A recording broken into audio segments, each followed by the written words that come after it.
बिस्मिल्लाहिर्रहमानिर्रहीम अस्सलाम वालेकुम। मैं सईद इमरान शफ़क़त आपकी खिदमत में हाज़िर हूँ, लेकिन मुझे समझ नहीं आ रही कि मैं जो ताज़ा तरीन सूरत हाल है इस पर क्या बात की जाए। आप ये देखें कि पहले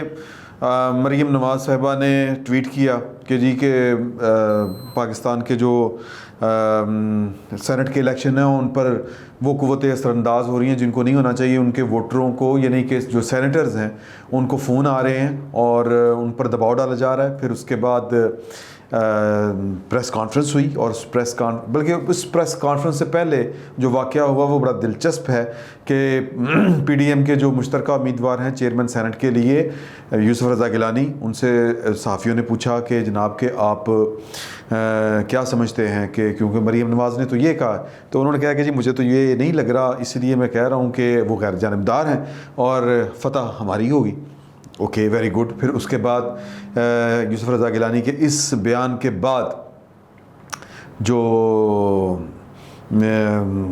साबिक़ वज़ीर-ए-आज़म है शाहिद खाकान अब्बासी और जो मुस्लिम लीग नून के सेक्रेटरी जनरल हैं एहसन इकबाल साहब, उन्होंने एक सेनेटर को साथ बिठा के, मरीम औरंगज़ेब भी साथ थी, हाफिज़ अब्दुल करीम ग़ालिबन उनका नाम है सेनेटर साहब का, उन्होंने बैठ के प्रेस कॉन्फ्रेंस की और उन्होंने कहा कि जी के पहले तो ये कि दबाव किस तरह हुकूमत की तरफ से पड़ रहा था, FIA, नैब, एंटी करप्शन, इस तरह की बातें, और फिर ISI के एक अफसर या दो अफसरों ने उनका कहा कि जी कि उन्होंने फ़ोन किया है और मतलब दबाव डालने की कोशिश की है और कहा है कि जी या तो आप अब्सटेन कर जाएं, उस दिन पार्लियामेंट में आएँ मत, अगर आना है तो फिर सादिक संजरानी साहब को वोट दें, हमारे बंदे को वोट दें। और फिर उसके बाद होता ये है कि मरीम नवाज़ साहिबा का हमें मुझे जहाँ से पता चला कि वो इन्होंने एक ट्वीट किया है और ट्वीट में उन्होंने लिखा है कि ना सिर्फ मुझे धमकियाँ दी बल्कि गालियाँ भी दी। अच्छा, वो लिंक खोला है तो जी वो नीचे बयान था, एक वीडियो बयान था नवाज़ शरीफ साहब का, और नवाज़ शरीफ साहब ने उसमें फिर वही जो गुजरांवाला के जलसे में नाम लिए थे वही नाम लिए, बल्कि एक और इजाफी नाम ले लिया, वो है मेजर जनरल इरफान मलिक साहब का। ये नाम पहले कावे मूसवी जो हैं वो ब्रॉडशीट वाले, उनके मुँह से भी हमने सुना था, लेकिन पता नहीं था ये कौन है। आज फिर ये सोशल मीडिया पे चलना शुरू हो गया कि ये बेसिकली काउंटर इंटेलिजेंस के DG कह लें, इंटरनल वो हैं ISI के। तो अब ये सूरत हाल जो है वो कहते हैं, फिर उन्होंने नाम लेके नवाज़ शरीफ साहब ने कहा कि पहले उन्होंने पुराने वाक़े की बात की कि अब मामला यहाँ तक बढ़ गया है कि सियासत में इतने ज़्यादा इन्वॉल्व हैं कि पहले कराची में इनके होटल का कमरा तोड़ा, कमरे में घुसे, इस तरह की बातें, और अब आप उनको स्मैश करने की धमकी दे रहे हैं। और स्मैश का मतलब मसल देना, कि आपको मरीम बीबी का ये क्लेम है कि उनको किसी ने धमकी दी है कि हम तुम्हें स्मैश कर देंगे। तो उन्होंने कहा कि जी कि यही जो 3 अफसर हैं वो ज़िम्मेदार होंगे अगर मरीम बीबी को कुछ हुआ। और फिर उन्होंने ये भी कहा कि जी कि आप बहुत जल्द जो है वो कानून के मुताबिक उनको इन सारी चीज़ों का जवाब देना पड़ेगा। सूरत हाल ये है कि नून लीग छक्के पे छक्का मार रही है। मतलब मुझे तो समझ नहीं आ रही कि सूरत हाल दिलचस्प जो होगी हुई थी वो दिलचस्पी से निकल के वो ख़तरनाक जो दायरे में दाखिल होती जा रही है। और ये अल्लाह ताला पाकिस्तान के लिए बस यूँ समझें कि दुआ करनी चाहिए कि हालात पाकिस्तान के कंट्रोल में रहें और ये चीज़ें किसी गलत समत बढ़ रही हैं। मुझे नहीं पता कि ये इल्ज़ाम कितना दुरुस्त है कितना गलत है, लेकिन बात यह है कि एक बहुत बड़ा इल्ज़ाम है, और ये कि पाकिस्तान के 3 दफ़ा रहने वाले जो शख्स, वज़ीर-ए-आज़म रहने वाले शख्स ने ये इल्ज़ाम लगाया है। और फिर ये कि जिसने ये इल्ज़ाम पहला लगाया और फिर वो पाकिस्तान के अंदर मौजूद है, यानी कि मरीम बीबी जो है, मरीम नवाज़ साहिबा। और हमें मतलब ये कि मुझे नहीं अब समझ आ रही कि ये सूरत हाल किस तरफ जाएगी। अल्लाह ताला करे कि मामला जो है इसका अंजाम बखैरियत हो, या कह लें अंजाम बखैर हो, वरना तो इस तरह के जब इल्ज़ामात लगने शुरू होते हैं तो फिर चीज़ें ज़्यादा वर्स्ट होना शुरू हो जाती हैं। और अब ये हो सकता है कि स्ट्रेटजी भी हो, क्योंकि माजी में जो पाकिस्तान मुस्लिम लीग नून और जो है पाकिस्तान पीपल्स पार्टी, इनकी जो राइट एंड लेफ़्ट हैंड बैट्समैनी का जो एक्सपीरियंस है इन्होंने ये तजर्बा किया हुआ है कि मैं हार्ड हिटिंग पे खेलूँगा, तुम ज़रा नरम हिटिंग पे खेलना। इस तरह करके कि मुझे अगर आप इजाज़त दें तो मैं पूरा वो आपको वाक़या भी बता सकता हूँ कि किस तरह नून लीग वालों ने काली पट्टियाँ लगा के 2008 में ओथ लिया था जनरल परवेज़ मुशर्रफ से, और फिर किस तरह जनरल परवेज़ मुशर्रफ को एक पार्टी कह रही थी, यानी कि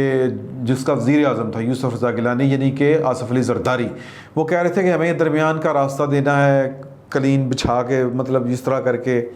और एक पार्टी जो थी वो कह रही थी कि हमने आर्टिकल 6 लगाना है, यानी कि नून लीग। तो फिर एक वक्त वो भी आया कि दोनों इस नहज में पहुंच गई, क्योंकि मामला ठीक ही चल रहे थे। तो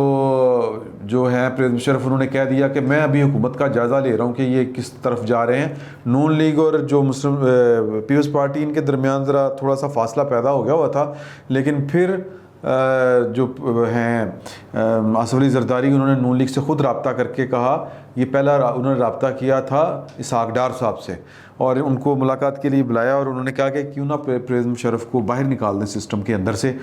तो इसहाक डार साहब ने हमें ख़ुद बताई ये वाली बात कि हाँ, मतलब हमारी तो आंखें चमक उठी यार, हमें तो और क्या चाहिए, हम तो मतलब ये कि कानून की हुक्मरानी और दस्तूर की बालादस्ती के लिए हम तो आखिरी हद तक जाने के लिए तैयार हैं। तो वहाँ पे इनकी सेटिंग हुई। उस वक़्त दोनों पार्टियों ने हार्ड स्टांस लिया कि जी हम मुआवजा करेंगे। तो फिर जाहिर है कि जब सूरत हाल ये होगी तो जनरल कियानी ने मशवरा दिया जनाब परवेज़ मुशर्रफ साहब को। मुझे महमूद शाम साहब की एक तसनीफ़ याद आ रही है जिसमें उन्होंने ये सारा वाक़या कोट एंड कोट लिखा हुआ है कि किस तरह जनरल कियानी ने फिर आर्मी हाउस में आके परवेज़ मुशर्रफ साहब को मशवरा दिया था कि सर आपको ना ज़रा पाकिस्तान से जो है ना वो उहदा छोड़ के चले जाना चाहिए, ये हम इनको संभाल लेंगे। तो बहरहाल वो जो भी मामला थे वो थे। तो लेकिन ये पॉइंट ये है कि फिर वो वक्त आया कि जब परवेज़ मुशर्रफ साहब ने ओहदा छोड़ने का फ़ैसला कर लिया, अगस्त 2008 में गालिबन ये वाला वाक़या था, 18 अगस्त का। तो नून लीग का ये ख्याल था, या कह रही थी कि जनाब के आर्टिकल 6 लगाना है, और जो परवेज़ मुशर्रफ साहब के हक़ में खड़े हुए आसिफ अली ज़रदारी, उन्होंने कहा कि जी कि नहीं, हम इनको रेड कारपेट पे सलामी दे के भेजेंगे।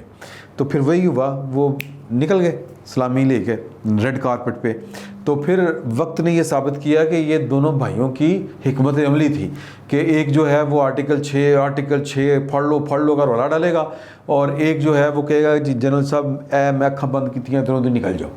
तो अब भी मुझे लगता है कि पाकिस्तान की एक तरफ इस्टेब्लिशमेंट है और एक तरफ PDM है, और इस्टेब्लिशमेंट के जो फ़ैसले थे या जो इस तरह करके उन्होंने प्लान किया था, ये एक इल्ज़ाम है। मैं इसके, हमारे पास कोई सबूत नहीं है इसका कि जी कि उन्होंने प्लान किया था कि ये दोनों पार्टियां तो ऑब्सलीट हैं, ये इनका पाकिस्तान में कोई मुस्तकबिल नहीं है। अब वही दो पार्टियां मैटर कर रही हैं और उनकी हिकमत अमली की वजह से कर रही हैं। और अब सूरत हाल ये है कि एक तरफ एक पार्टी कह रही है कि जनाब के ये धांधली धौंस टेलीफोन ये वो, और इवन के मरियम नवाज़ को जान की धमकियाँ और बड़ी संगीन धमकियाँ, और दूसरी पार्टी कह रही है कि हमें तो इस्टेब्लिशमेंट न्यूट्रल लग रही है। तो ये जो है सियासतदान जो हैं ये अपने रास्ते इसी तरह निकालते हैं। और दूसरी बात जो मैं, दो और वाक़यात हैं पीपल्स पार्टी का ही सुन लें कि वो सादिक संजरानी के बारे में आज ये राज अफशा कर रहे हैं, यानी कि बिलावल भुट्टो ज़रदारी, पीपल्स पार्टी के सलामुद्दीन शेख साहब ने जो नून लीग के और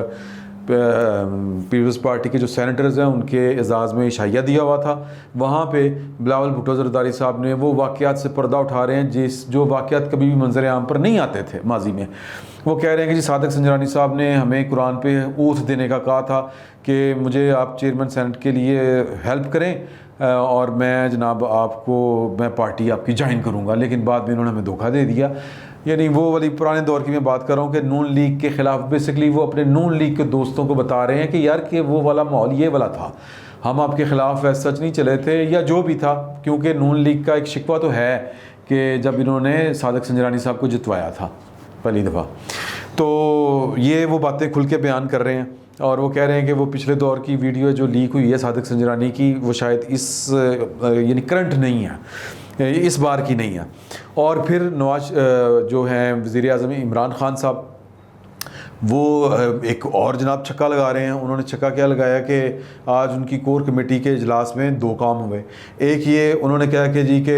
उस्मान बुज़दार ही वज़ीर आला पंजाब रहेंगे, और कामरान ख़ान की सूरत में जो भी बंदा बोल रहा है वो बोल रहा है कि जनाब के 2 बातें बोल रहा है। एक ये कि मैं हैरान हूँ, वो कह रहे हैं कि मैं जिगर को पीटूँ, कि वो गालिब का शेर पढ़ रहे हैं यानी इस फैसले के बाद कि आप तो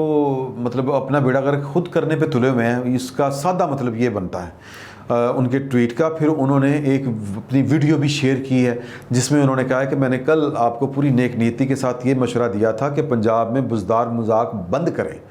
और KPK में आपकी हुकूमत जो है वो चूचू का मुरब्बा बनी हुई है। कराची जो आपकी हुकूमत जिसके बलबोते पर खड़ी है उसको आप भूल चुके हैं, खुदारा वहाँ पर आएँ, और 2.5 साल जो आपके बाकी रह गए उसमें एक नए अज़्म के साथ और नई टीम के साथ आएँ। आज़म ख़ान जो हावी हो चुके हैं आपके फ़ैसलों के ऊपर, उनसे जान छुड़वाएं। तो अब अगर आपको समझ नहीं आ रही, लेकिन ये समझ आपकी पार्टी के वज़रा को, के मशीरों को, आपके MP MNAs को और आपके यानी रियासती अहदेदारों को, ये लफ्ज़ उन्होंने बोला है, आप वो वीलॉग उठा के देख लें या जो वीडियो है उनकी। तो वो कह रहे हैं कि वो आपके सामने बोलते नहीं लेकिन वो आपसे शिकवा रखते हैं।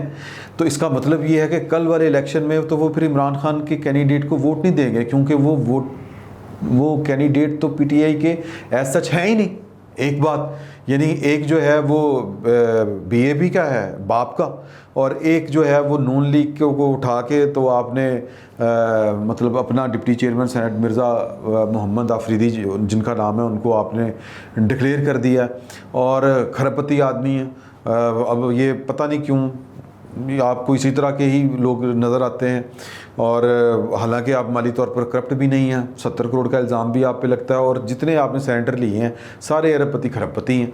तो फिर इसी कोर कमेटी में आप अपने साथियों को इशारा देते हैं कि मैं अगला इलेक्शन भी करा देगा, मैं नहीं चुकाऊंगा।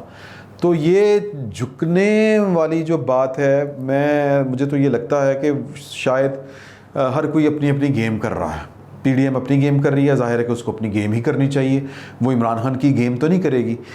ख़राबी यहाँ पे है कि शायद इमरान खान अपनी गेम कर रहे हैं और जिनका उनको साथ हासिल था इस्टेब्लिशमेंट का, वो अपने बचाव के लिए कुछ कर रही है, या उसको जो भी लगता है सही लगता है वो कर रही है। और वो कामरान खान के ज़रिए पैगामात भी दे रही है कि जनाब के अब अगर आपने ये वाले 2-4 काम ना किए तो आपका चलना मुश्किल है, क्योंकि आपकी अपनी पार्टी के लोग आपके ख़िलाफ़ खड़े हैं और वो किसी भी वक्त कहीं पे भी आपके ख़िलाफ़ आपके सामने आके भी खड़े हो जाएंगे। तो मैं अगर ये कहूँ कि इस वक्त पाकिस्तान की सियासत जो है वो मतंजन तो खैर बड़ी अच्छी चीज़ है, खिचड़ी कह लें बड़ी, वो और वो भी बकी सी खिचड़ी वो बनी हुई है, तो इसमें भी कोई गलत बात नहीं है। और अगर मैं ये कहूँ कि पाकिस्तान की सियासत जो है वो इस वक्त एक बड़े पाकिस्तान को एक मुश्किल हालात की तरफ लेके जा रही है, वंस फॉर ऑल शायद वो वाली सिचुएशन है। तो क्योंकि कोई ना PDM पीछे हटने को तैयार है, वो कहती है कि हमने 70 साल वाली जो प्रैक्टिस है वो ख़त्म करनी है, और बज़ाहिर लग रहा है जो अगर नून लीग के इल्ज़ामात को हम देखें तो शायद जो पाकिस्तान की इस्टेब्लिशमेंट है वो भी अपना पूरी कुव्वत के साथ असर्ट करना चाह रही है, अपना आप दिखाना चाह रही है। और DGI-SPR ने जो अपनी लास्ट पेपर दिया था उन्होंने समा TV को, उसमें कहा था कि अगर किसी के पास कोई सबूत है तो वो सामने ले आएँ कि हमारी तरफ से कोई राब्ते हो रहे हैं, कोई फ़ोन कॉल ये वो, तो वो सबूत तो सामने फिर वो ले आएँ। तो अब देखना ये, और फिर जो नाम लेके नवाज़ शरीफ साहब ने, और फिर ये कि उनको तंबीह करना, मुतनब्बे करना कि अगर मरीम को कुछ हुआ तो वो ज़िम्मेदार वो होंगे। तो ये बातें इतनी सादा नहीं है। इमरान खान साहब तो शायद इस खेल में कल हों, आज हैं, कल हों ना हो, लेकिन बात ये है कि नवाज़ शरीफ जो इतनी बड़ी बात कर रहे हैं वो किसी कह लें कि किसी अपने से ज़्यादा, या कम से कम पाकिस्तान की जो इस्टेब्लिशमेंट है उससे ज़्यादा किसी ताकतवर की थपकी या उसके आसरे की बुनियाद पर कर रहे हैं। एवं ये चीज़ें पॉलिटिक्स में ये बयानात इस तरह के और इस तरह के इल्ज़ामात ये लगाने, ये ना खालाजी का वाड़ा है और ना ये कि बहुत सादा सी बात होती है, बहुत गहरी बातें होती हैं, बड़ी पेचीदा चीज़ें होती हैं। इसमें कई करैक्टर तो वो होते हैं जो हमें नज़र आ रहे होते हैं, और बहुत से ऐसे करैक्टर होते हैं और बड़े पावरफुल करैक्टर ऐसे होते हैं जो मंज़र के पीछे होते हैं, पर्दे के पीछे होते हैं। इस पर्दे के पीछे, इस मूव के पीछे और कौन कौन नवाज शरीफ के साथ है, नवाज शरीफ साहब के साथ है, ये आने वाला वक्त बताएगा। फ़िलहाल कल जो है वो चेयरमैन सेनेट का इलेक्शन है और पूरी ज़ोर लग रहे हैं, और कैलकुलेशन ये है कि इस तरह के जो बम फोड़े जा रहे हैं पीडीएम की तरफ से या नून लीग की तरफ से, वो आखिरी 24 घंटे में छोड़े जा रहे हैं या फोड़े जा रहे हैं। तो जाहिर है कि कुछ ना कुछ सोच के ही सारे काम हो रहे हैं, और कल वाला इलेक्शन बड़ा मानी खेज है और 50-50 चांस कहे जा रहे हैं। ना पूरी तरह हुकूमत पूरे एतमाद में है कि संजरानी जीतेंगे, और ना ही जो पीडीएम है उसको वो कभी, जिसको आप कहते हैं ना कि 100% श्योरिटी है कि यूसुफ रज़ा गिलानी जीतेंगे। 50-50% मामला है, और पाकिस्तान में इस तरह के खेल में ज़रूरी नहीं है कि हर दफ़ा जो है वो ताकतवर ही जीतें, बाज़ औक़ात दाव ही लग जाना होंदा। फिल वक्त इतना ही, बहुत बहुत शुक्रिया।